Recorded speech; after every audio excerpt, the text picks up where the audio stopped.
അന്നത് ഭയങ്കര എക്സ്പീരിയൻസ് ആയിരുന്നു. പിന്നെ ഐഡാമിസ് ഒക്കെ വന്ന് കൈയൊക്കെ തന്നു, ഇനി മേലെ പാടി പോരുത് എന്നൊക്കെ പറഞ്ഞു. എന്നാലും പ്രശ്നമില്ല.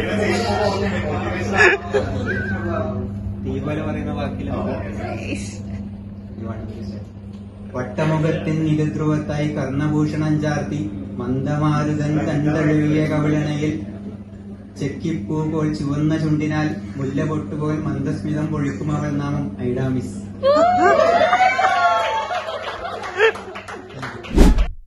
സോ ഹലോ ഗൈസ്, ഇന്ന് ഞാൻ പറയാൻ പോകുന്നത് പണ്ട് നടന്നൊരു കഥയാണ്.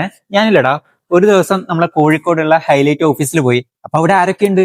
അജാസ് സാർ ഉണ്ട്, ഐഡാമിസ് ഉണ്ട്, പിന്നെ നിങ്ങൾ എല്ലാവരും പ്രിയപ്പെട്ട Nihal sir, Purnima miss, Avanya miss, എല്ലാവരും ഉണ്ട്. അപ്പൊ പെട്ടെന്ന് ഓരോ ആൾക്കാർ വന്നിട്ട് ഓരോരോ കഴിവൊക്കെ കാണിക്കുക, സെൽഫ് ഇൻട്രൊഡക്ഷൻ ഒക്കെ നടത്തുക.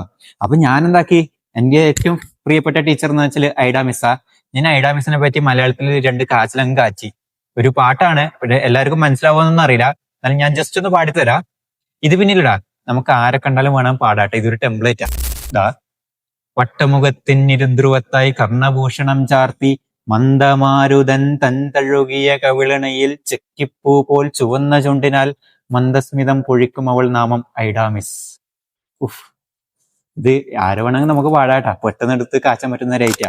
അപ്പൊ ഇതൊക്കെ പറഞ്ഞപ്പോ ഇവനെന്ത് പാടുന്നറാ, എല്ലാരും ഒന്ന് ഞെട്ടി. സോ നമുക്കൊരു ശ്രദ്ധ പിടിച്ചു പറ്റി. കാരണം നമ്മൾ എവിടെ പോയാലും, ഒരു ഗ്യാങ്ങിൽ പോയാലും എന്തെങ്കിലും ഒരു വെറൈറ്റി സാധനം അല്ലെ, നമ്മൊരു വെറൈറ്റി ഒക്കെ കാണിച്ചാൽ എല്ലാവരും നമുക്കൊരു ശ്രദ്ധയൊക്കെ തരും. സോ അന്നത് ഭയങ്കര എക്സ്പീരിയൻസ് ആയിരുന്നു. പിന്നെ ഐഡാമിസ് ഒക്കെ വന്ന് കൈയൊക്കെ തന്നു, ഇനി മേലെ പാടി പോരുത് എന്നൊക്കെ പറഞ്ഞു. എന്നാലും പ്രശ്നമില്ല. എന്നാലും അന്നത്തെ ദിവസം ഭയങ്കര വൈബാക്കി.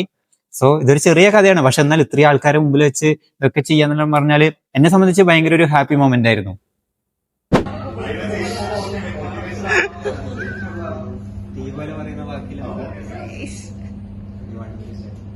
വട്ടമുഖത്തിൻ ഇരുധ്രുവത്തായി കർണഭൂഷണം ചാർത്തി മന്ദമാരുതൻ തന്തഴുകിയ കവിളണയിൽ ചെക്കിപ്പൂ പോൽ ചുവന്ന ചുണ്ടിനാൽ മുല്ല പൊട്ടുപോൽ മന്ദസ്മിതം പൊഴിക്കും അവൾ നാമം ഐഡാമിസ്.